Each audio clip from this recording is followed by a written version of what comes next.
بسم اللہ الرحمن الرحیم۔ السلام علیکم۔ عید سے کچھ دن پہلے میرے گھر کے ڈرائیور نے مجھ سے چھٹی مانگی اور کہا کہ مجھے میری تنخواہ کے ساتھ عیدی بھی دے دیں۔ میں نے گھر جانا ہے، مجھے آفس سے دیر ہو رہی تھی، سوچا دوپہر میں آ کر ڈرائیور کو تنخواہ اور عیدی دونوں دے دوں گا۔ میں آج شام کی بجائے دوپہر میں ہی آ گیا۔ میری بیوی اس وقت اپنے کمرے میں نہیں تھی۔ ملازم سے پوچھا تو اس نے بتایا بیگم صاحبہ روزانہ اس وقت ڈرائیور کے کمرے میں ہوتی ہیں۔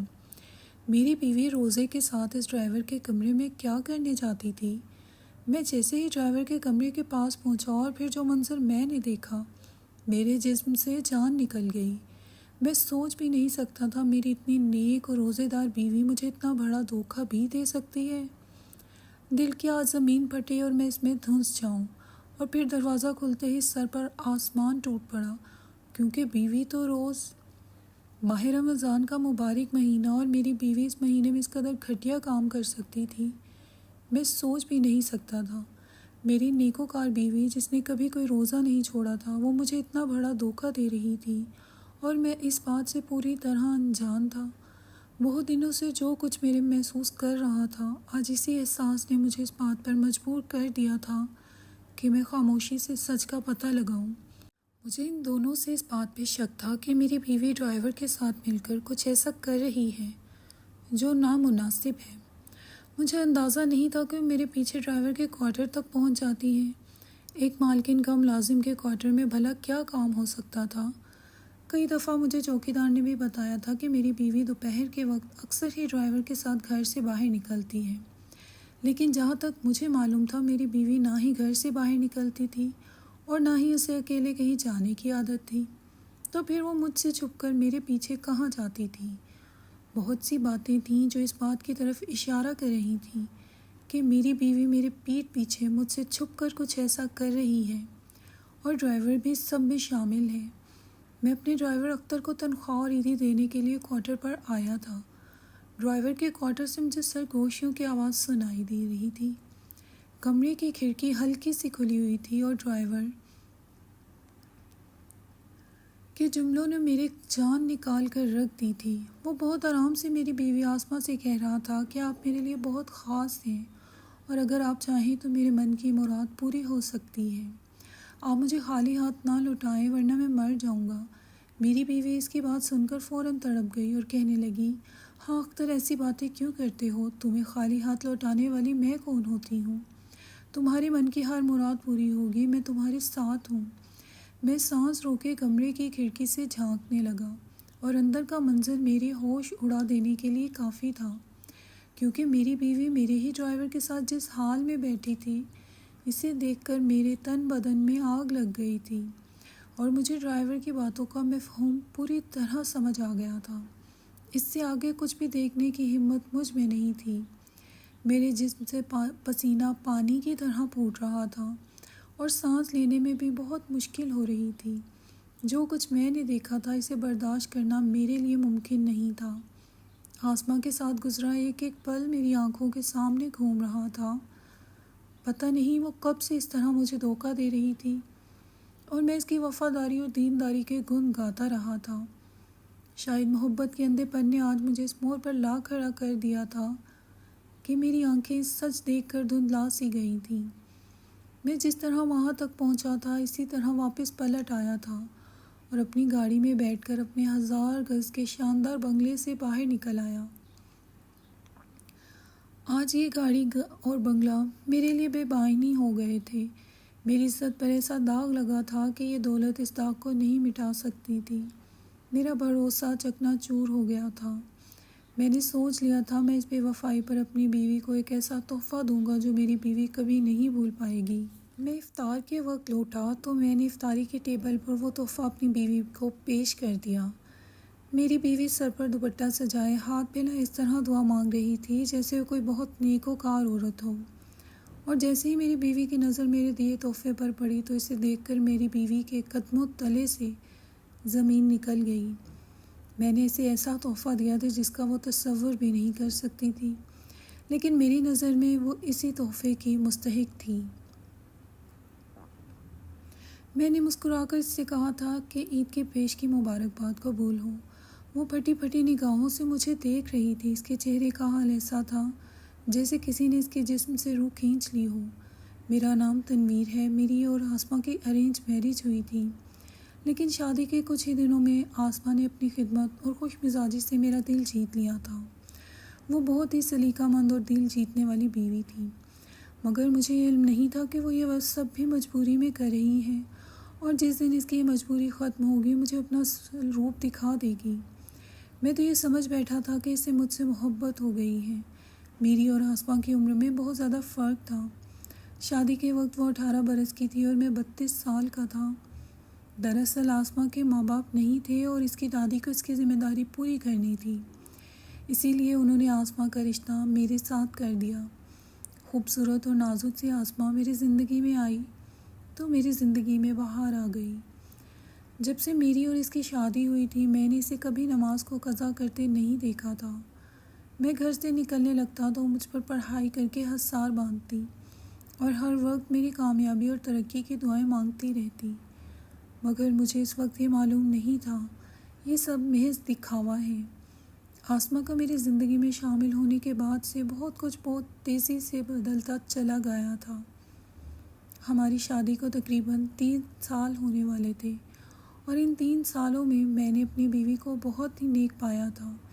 اسے بچت کر کے پیسے جوڑنے کی عادت تھی، اور جس طرح اس نے پائی جوڑ کر میرے کاروبار کو بڑا کرنے میں میری مدد کی، اس کی یہ خوبی واقعی قابل تعریف تھی۔ جب آسماں میری زندگی میں آئی تھی تو تب میرے پاس ایک چھوٹا سا جوتے کا کارخانہ تھا، جس سے میں مہینے کا اتنا کما لیتا تھا کہ ہمارے اچھے سے گزارا ہو جاتا تھا، مگر اس کے قدموں نے میری زندگی میں الگ ہی جان ڈال دی تھی۔ میرا کاروبار دن دگنی اور رات دگنی ترقی کرنے لگا تھا۔ کاروبار میں کوئی اونچ نیچ ہوتی تو وہ وظائف شروع کر دیتی۔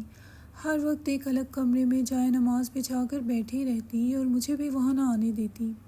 اس کا کہنا تھا وہ تنہائی میں عبادت کرنا پسند کرتی ہے، اور میں اپنی بیوی پر بہت فخر محسوس کرتا تھا جس نے ہر حال میں میرا ساتھ نبھایا تھا، لیکن مجھے یہ نہیں معلوم تھا یہ تنہائی سے مجھ سے دور لے جانے کے لیے ہے۔ میری شادی شدہ بہن تھی جو وہ جب بھی آتی تو مجھے یہ بات سمجھانے کی کوشش کرتی کہ آسماں جیسی دکھتی ہے ویسے ہرگز بھی نہیں ہے، لیکن میں ہمیشہ اپنی بہن کو غلط ٹھہرایا کرتا۔ جیسے جیسے میرے پاس پیسے آنے لگے تو میں نے کارخانے کی جگہ نئی فیکٹریاں لے لیں۔ میری زندگی کا رنگ ڈھنگ بدل گیا۔ دوست بھی ان کے ہوتے ہیں جن کے پاس پیسہ ہوتا ہے۔ جیسے ہی میرے دن بدلے تھے میرے ارد گرد دوستوں کا جھمگٹا لگ گیا تھا۔ آئے دن ہی گھر پر کوئی نہ کوئی دوست چلا آتا اور ایک دعوت کا سماں ہوتا، لیکن میری بیوی کو یہ پسند نہیں تھا۔ وہ میرے دوستوں کے سامنے بھی سر پر دوپٹہ جمائے نظریں جھکائے رکھتی، اور کبھی کبھی تو کہتی کہ آپ دوستوں کو گھر نہ لایا کریں، اور دوستوں کی دعوت ہی کرنی ہے تو باہر کر دیا کریں۔ مجھے غیر مردوں کے سامنے آنا اچھا نہیں لگتا۔ آسماں کی بات سن کر مجھے مزید خوشی ہوتی کہ میری بیوی بہت ہی زیادہ نیک اور وفادار ہے، اسی لیے میں نے اپنے دوستوں کو گھر بلانے کے بجائے باہر ان کی دعوتوں کا اہتمام شروع کر دیا۔ کاروبار تیزی سے پھیلتا جا رہا تھا اور میں بہت زیادہ مصروف ہوتا جا رہا تھا۔ رات گئے تک میں کاروباری جھنڈے سے فارغ ہوتا اور پھر دوستوں کے ساتھ ڈنر کے لیے نکل پڑتا۔ گھر پہنچنے تک 1-2 بج چکے ہوتے اور میری بیوی گہری نیند سو رہی ہوتی۔ خدا نے ان 3 سالوں میں کوئی اولاد بھی نہیں دی تھی۔ ابھی میرے کچھ ایسے دوست بن گئے تھے جن کی بیویاں ان کے ساتھ ہر ڈنر پر موجود ہوتی تھیں۔ میں ان کو دیکھتا تو مجھے اپناپن بہت اکیلا محسوس ہوتا، اسی لیے میں نے آسماں سے کہا کہ وہ بھی میرے ساتھ پارٹی میں چلا کرے۔ ہر کوئی مجھ سے میری بیوی کا پوچھتا ہے، لیکن اس نے صاف انکار کر دیا۔ میرے سارے دوستوں کی بیویاں بہت زیادہ سوشل تھیں، لیکن ان کے مقابلے میں آسماں بہت خوبصورت اور کم عمر تھی۔ میرے دل میں یہ بھی خواہش پروان چڑھنے لگی کہ میں آسماں کو سب کے سامنے لے کر آؤں اور سب کو پتہ چلے کہ میری بیوی کتنی حسین ہے، لیکن آسماں میرے ساتھ کہیں آنا جانا پسند ہی نہیں کرتی تھی۔ میری ہر دعوت میں میری سیکرٹری میرے ساتھ ہوتی تھی، اور وہ انتہائی خوبصورت اور فیشنیبل تھی، اور زیادہ تر لوگ اسے میری بیوی سمجھنے لگے تھے۔ لیکن کچھ ہی وقت میں مجھے اندازہ ہو گیا کہ آسماں کے گھر پر رہنے کی وجہ کچھ اور ہے۔ جب سے ہم نے اختر کو ڈرائیور رکھا تھا اس میں بہت زیادہ تبدیلی آ گئی تھی۔ اختر خوبصورت اور جوان لڑکا تھا جسے میں نے ہمارے ہی بنگلے میں رہنے کے لیے ایک کوارٹر دے دیا تھا اور اس کا کام مستقل گھر پر والی گاڑی پر ڈرائیونگ کرنا تھا۔ لیکن جب سے میں نے اسے رکھا تھا تب سے روزانہ ہی میری بیوی اس کے ساتھ باہر جانے لگی تھی، اور یہ بات مجھے میری بیوی سے نہیں بلکہ چوکیدار سے پتہ چلی تھی۔ ایک دن میں کام سے گھر لوٹا تو میری بیوی لان میں کھڑے ہو کر اختر سے کچھ بات کر رہی تھی۔ مجھے دیکھتے ہی خاموش ہو گئی۔ مجھے سمجھ نہیں آیا کہ وہ ڈرائیور سے ایسی کون سی بات کر رہی تھی جو میرے سامنے نہیں ہو سکتی تھی۔ مجھے دیکھتے ہی اختر بھی وہاں سے چلا گیا، اور اس بات نے میرے دل میں ایک شک پیدا کر دیا۔ ان دنوں کے درمیان کیا چل رہا تھا، میں یہ جاننا چاہتا تھا، اور اس کے لیے میں نے چوکیدار سے کہا کہ وہ ڈرائیور پر نظر رکھے۔ ایک روز میری گاڑی راستے میں خراب ہو گئی، تب میں نے اختر کو فون کیا تو پتہ چلا کہ وہ تو گھر سے باہر ہے اور آسماء کے ساتھ ہے۔ یہ سن کر مجھے حیرانی ہوئی، اور پھر جب میں گھر پہنچا تو چوکیدار سے پوچھنے پر اس نے بتایا کہ آسماء تو اکثر ڈرائیور کے ساتھ باہر جاتی ہیں۔ حیرت مجھے اس بات پر تھی کہ میری بیوی نے کبھی اس بات کا مجھ سے ذکر نہیں کیا تھا۔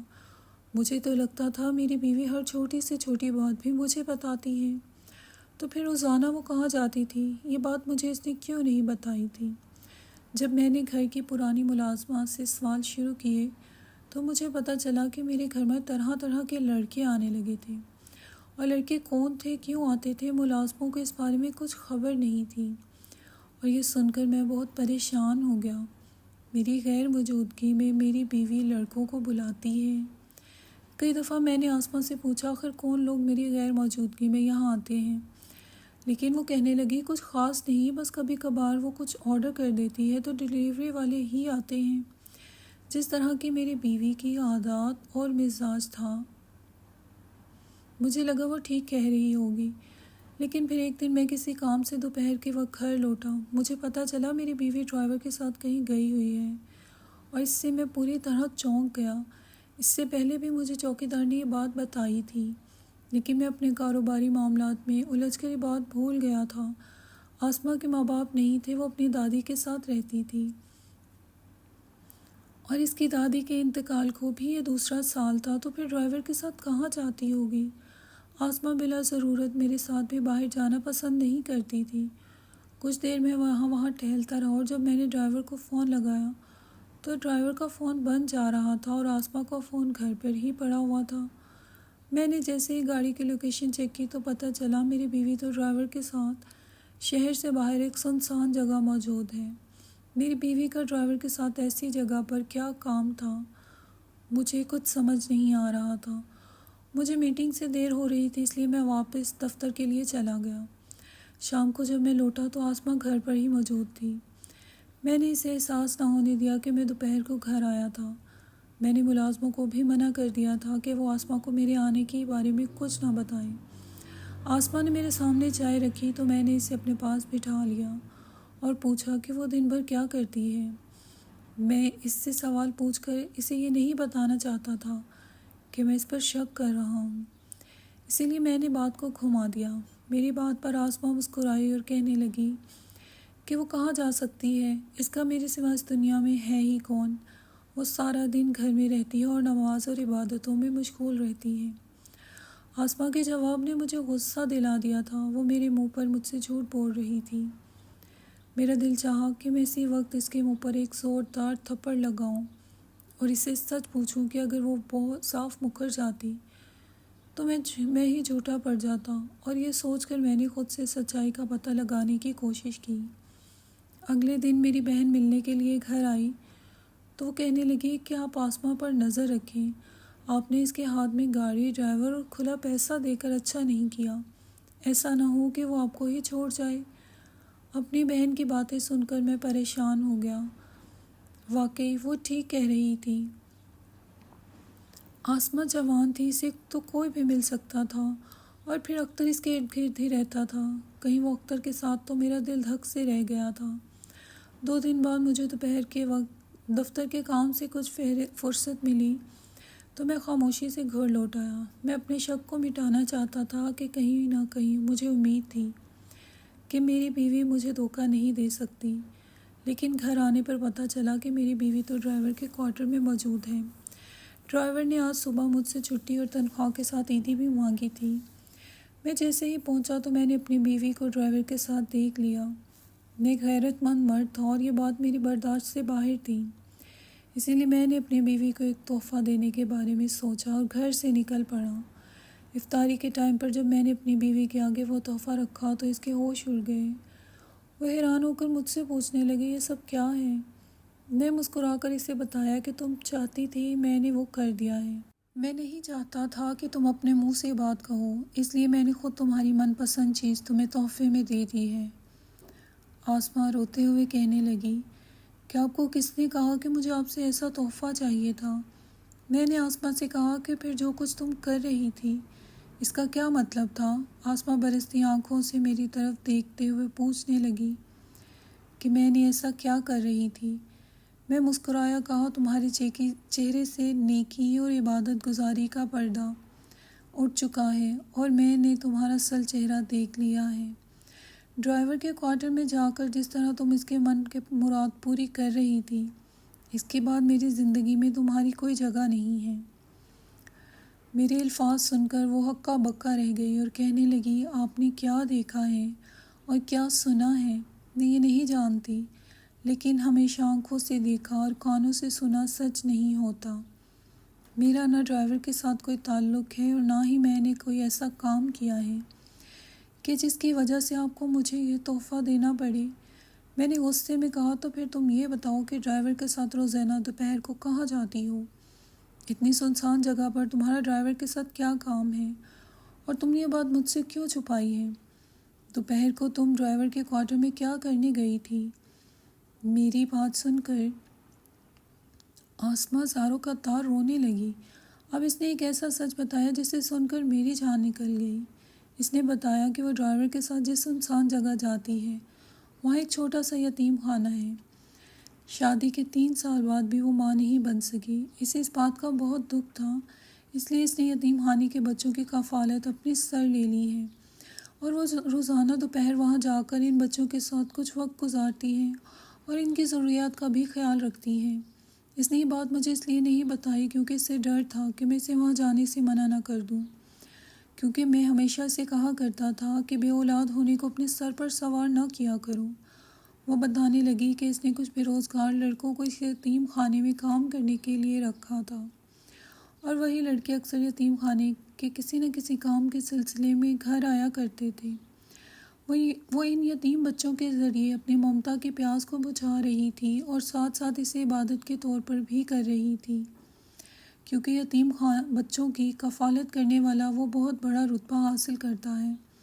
اس کی باتوں نے مجھے حیران کر دیا تھا۔ مجھے بالکل اندازہ نہیں تھا کہ وہاں کوئی یتیم خانہ بھی بنا ہوا ہے۔ میں نے آسماں سے پوچھا کہ وہ پھر ڈرائیور کے کمرے میں کیا کر رہی تھی اور ان دونوں کے بیچ کیا چل رہا تھا۔ اس نے مجھے بتایا کہ ڈرائیور کی بیوی حاملہ تھی اور اس کے کچھ مہینوں سے طبیعت بہت خراب تھی اور اختر اسی بات کو لے کر پریشان رہتا تھا اور میں اسے تسلی دیا کرتی تھی۔ جس روز اختر کے کمرے میں گئی تھی، اس روز اختر کی بیوی کا گاؤں میں آپریشن ہونے والا تھا اور اس نے مجھ سے صبح چھٹی مانگی تھی، مگر میں اسے چھٹی دے بغیر آفس چلا گیا تھا۔ بس وہ اسی لیے بہت زیادہ پریشان تھا۔ وہ چاہتا تھا میں اس کی بیوی اور ہونے والے بچے کے لیے دعا کروں، کیونکہ اس کا ماننا تھا کہ آسماں بی بی کی کوئی دعا رد نہیں ہوتی، بلکہ منہ سے نکلی ہر دعا قبول ہو جاتی ہے۔ وہ آسماں سے اس روز دعا کرنے کا کہہ رہا تھا اور آسماں کے قدموں میں بیٹھا رو رہا تھا۔ اس وقت آسماں نے اسے خاموش کروانے کی نیت سے کندھے پہ ہاتھ رکھا اور مجھے لگا شاید وہ آسماں سے اس کی قربت کی خواہش کر رہا ہے اور آسماں اس کے لیے راضی ہے۔ میری آنکھوں میں نے جو دیکھا تھا وہ سب کچھ سچ ہوتے ہوئے بھی سچ نہیں تھا۔ اختر آسماں کو اپنی بہن سمجھتا تھا اور اس کی بہت عزت کرتا تھا اور اس کی نظر میں وہ اللہ والی تھی اور وہ آسماں سے اپنی بیوی اور بچے کے حق میں دعا کروانا چاہتا تھا۔ آسماں یتیم خانے کے ہی کسی نہ کسی کام سے اکثر ڈرائیور کے کوارٹر کی طرف جایا کرتی تھی، اسی لیے ملازمہ نے مجھے غلط معلومات دی اور چوکیدار بھی مجھے صحیح بات نہ بتا سکا۔ یہ جان کر آسماں بے قصور ہے اور وہ واقعی نیک اور سچے کام میں لگی ہوئی ہے، مجھے اپنی غلطی پر پچھتاوا ہو رہا تھا۔ میں اپنی شادی شدہ بہن کی باتوں میں آ گیا تھا۔ وہ جان بوجھ کر مجھے آسماں کے خلاف کر رہی تھی تاکہ اس سے گھر سے نکال دوں اور میری جائیداد بھی میری بہن کے بچوں کو مل جائے۔ آسماں کے سامنے طلاق کے کاغذات پڑے تھے اور وہ روتے ہوئے انہیں دیکھ رہی تھی۔ میں نے ابھی ان کاغذات پر دستخط نہیں کیے تھے، اس لیے آسماں کا سچ جانتے ہی میں نے ان کاغذات کو پھاڑ کر ہوا میں اڑا دیا تھا اور آسماں سے معافی مانگ لی تھی کہ میں نے غیر لوگوں کی باتوں میں آ کر اس پر شک کیا تھا۔ آسماں نے مجھے دل سے معاف کر دیا تھا۔ وہ واقعی نیک عورت تھی جس کی دعاؤں میں بڑی تاثیر تھی۔ میں نے اسی وقت اختر کو بہت سے پیسے دے کر اسے اس کے گاؤں روانہ کر دیا تھا۔ اگلے روز اختر کی کال آئی اور اس نے بتایا اس کی بیوی خطرے سے باہر اور اس کی بیوی نے ایک صحت مند بچے کو جنم دیا ہے۔ اختر اور اس کی بیوی میرے اور آسماں کے بہت شکر گزار تھے کہ ہم دونوں نے ان کی مدد کی تھی، اور میں اپنے آپ سے بہت شرمندہ تھا جو اپنی بیوی کو نہیں پہچان سکا تھا۔ 2 دن بعد عید تھی اور میں اپنی بیوی کو شاپنگ کروانے کے لیے بازار لے گیا تھا۔ میرا دل آسماں کے لیے صاف ہو چکا تھا اور ہماری زندگی پھر سے باہر آ چکی تھی۔ مزید اچھی ویڈیوز کے لیے میرے اس چینل کو سبسکرائب کیجیے اور اس ویڈیو کو لائک کیجیے۔